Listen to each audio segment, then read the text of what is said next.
اللهم صل وسلم وبارك على سيدنا محمد وعلى آله وصحبه وسلم تسليما كثيرا. عام هجري جديد، كل سنة وأنتم طيبين.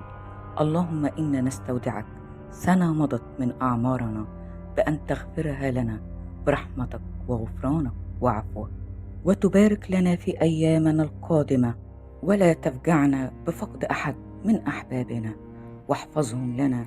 اللهم قدر لنا الخير حيث شئت، واكتب لنا في أيامنا القادمة فرحة تغير بها مجرى حياتنا، واسعد قلوبنا واعطنا الخير كله من عندك، واكتب لنا سعادة في الدنيا والآخرة. اللهم آمين يا رب العالمين. تحياتي لكم جميعا، وأهلا بكل اللي انضم لنا في القناة، وأشكركم على كلامكم الحلو اللي بتكتبوه، وفضلا وليس أمرا بلاش نجري الفيديو بالله عليكم. بنات الناس إيه يا عم؟ كبر دماغك وانبسط. كلمة قالها صديق اتعرفت عليه وما يعرفش الكلمتين دول كان عواقبهم إيه. تعالوا نعرف مع بعض. أنا يوسف، عندي 25 سنة. حكايتي عبرة لمن لا يعتبر. بدأت حكايتي عندما ذهبت مع والدتي إلى المستشفى لأكشف عليها، وطلب الدكتور إنها تبقى فترة كده محجوزة في المستشفى. وأثناء فترة علاجها اتعرفت على بنت ممرضة كانت مسؤولة عن متابعة والدتي، وتبادلنا الحديث كثيرا وأعجبت بها. وجاء اليوم الذي سوف تخرج فيه والدتي.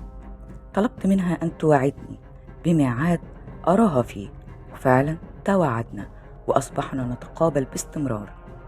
وكانت تأتي معي إلى البيت أحيانا لإعطاء والدتي الإبرة، وازداد تعلقنا ببعض يوما بعد يوم. فكرت بيني وبين نفسي إني عندما ينصلح الحال واشتغل شغلة كده ويبقى معايا قرشين أتسند عليهم أبقى أتقدم لها. وفعلا والحمد لله جاني تليفون من مكتب كنت مقدم فيه على شغل، وقال لي في شغل في قرية سياحية في أحد البلاد السياحية. فرحت جدا بذلك ووافقت. وأثناء سفري لاستلام العمل تعرفت على زميل ليا ذاهب هو أيضا إلى نفس القرية، ولكنه كان يعمل هناك منذ فترة طويلة، وهو الآن عائد بعد انتهاء الأجازة. فرحت إني تعرفت عليه حيث لم أكن لوحدي، وتبادلنا الحديث أثناء الطريق. وسألته عن طبيعة العمل، فقال نحن نقدم طلبات في الفندق في القرية، وعلمت منه أن هناك أشياء كثيرة مباحة، هناك الخمر وغير ذلك، ولكن هذا ضايقني جدا، فأنا لا أحب الخمر ولا أحب أن أقدمها، فهي حرام.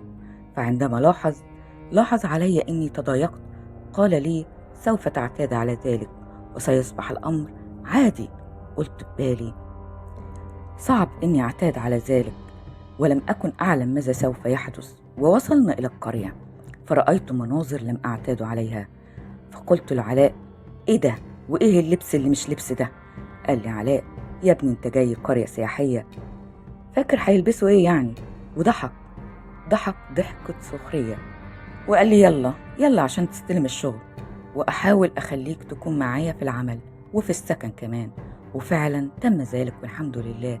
فكان الأمر صعبا جدا بالنسبة لي، فأنا لم أتوقع يوما أن أقدم الخمر بيدي أو أن أرى كل ما يحدث في هذا المكان يوم. فكل شيء كان مباح، وكان علاء يقول لي يا عم بكرة هيبقى بالنسبة لك عادي. وفعلا مع مرور الوقت أصبحت الأمور شبه عادية. وفي يوم وأنا مع علاء وجدته يشرب الخمر، استغفر الله العظيم. فقلت له يا ابني حرام عليك.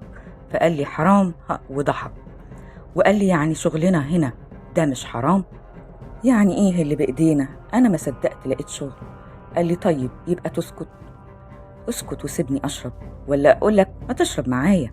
قلت له لا يا عم. قال لي جرب خلي الأيام تعدي وانبسط. قلت له يا عم حرام ربنا نهى عنها. قال لي بقول لك ايه، هنا مفيش حلال وحرام. لقيت نفسي باخد منه وشربت، وكان بالنسبة لي الأمر في الأول صعب، بس مع مرور الوقت اعتدت على الشراب. وفي يوم قال لي: علاء، بقولك إيه، أنا عارف بنت من زمايلنا اللي شغالين في القرية، بقضي وقت حلو معاها. قلت له: أنت هتتجوزها؟ قال لي: جواز مين يا عم؟ دي حاجة كده زي استغفر الله العظيم. هو كان الأول في وعود بالجواز، بس مع الوقت اعتادت على كده وبطلت تتكلم في الموضوع ده. ولو لقيتها في مرة اتكلمت في موضوع الجواز يعني، ولقيتها أصرت، أسيبها وأشوف غيرها. قلت له: يا ابني حرام عليك، بنات الناس. قال لي: بنات ناس مين يا عم؟ هو لو بنات ناس كانوا اشتغلوا هنا؟ قلت له: ما تعرفش ظروفهم ايه؟ قال لي: يا ابني انت غلبان وطيب، ده هما بيحاولوا يلعبوا عليك عشان يدبسوك في الجواز، بس انا بلعب عليهم زي ما هما بيحاولوا يلعبوا عليا. بقولك ايه، سيب لي نفسك وانا ظبطك. بصراحة انا كنت اول مرة اسمع الكلام ده، وقلت ببالي انه يمكن يكون فاهم الدنيا اكتر مني من خبرته في الشغل والعيشة هنا، واصبحت تحت سيطرة تفكيره، والذي ساعد على ذلك نوعية البنات اللي هنا. فالحياء فالحياء فيهم كان منعدم، وطريقة كلامهم الفاضحة والتي لم أتعود عليها. وصرت مع علاء على هواه، وفعلنا كل شيء يمكن أن يفعله شاب في سننا. أصبحت شاب آخر ينظر إلى ما حوله نظرة أخرى، فأصبحت لا أثق في أي بنت، وذلك من سهولة الوصول إلى ما أريده من أي بنت في ذلك المكان.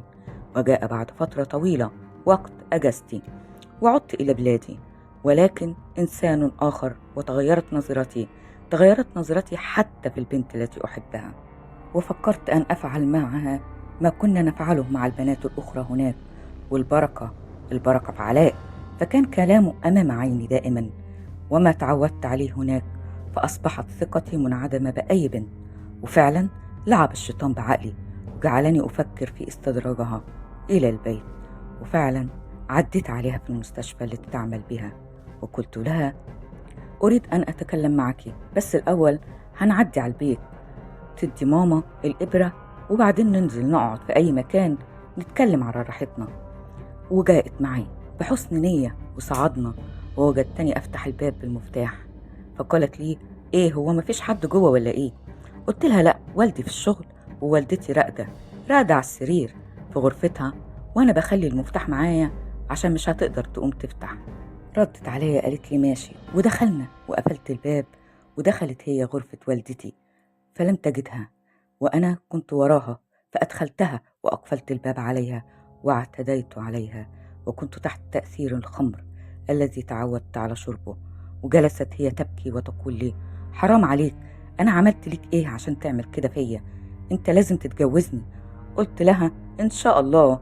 وأنا كالمريض النفسي أضحك بيني وبين نفسي وأقول: كلكم كده، كلكم زي بعض. وكان تأثير علاء عليا كبير قوي. قلت لها أول ما أرجع من الأجازة هتقدم لك، وكنت بقول كده بس علشان أهديها. وذهبت هي وهي تبكي، وانتهت الأجازة ورجعت إلى عملي. لكن ضميري كان بيأنبني، ورآني علاء مشغول وسرحان دايما. قال لي: مالك؟ قلت له: أنت السبب، أنا ما كنتش كده أبدا. قال لي: حصل إيه؟ قلت له: اعتديت على البنت اللي بحبها وأنا تحت تأثير الخمر وكلامك عن البنات. فضحك كعادته وقال لي: يا عم سيبك، وهي إيه اللي خلاها تسيب نفسها ليك؟ قلت له: أنا اللي خدعتها. قال لي: أنت عبيط، ده تمثيل، هي تلاقيها كانت فاهمة كل حاجة وكانت بتمثل عليك. وكالعادة كان علاء كالشيطان الذي يميت ما تبقى من ضميري. وأصبحت لا أنزل أجازة حتى لا أراها. في يوم جه تليفون من بيت علاء، ومرة واحدة جمع شنطته ومشي. في ايه ما كانش بيرد عليا. وقررت اني انزل اجازة واروح ازوره واشوف في ايه. ونزلت واخدت عنوانه من شؤون العاملين، ونزلت لبلدنا، واول شيء قررت اروح اسأل على علاء.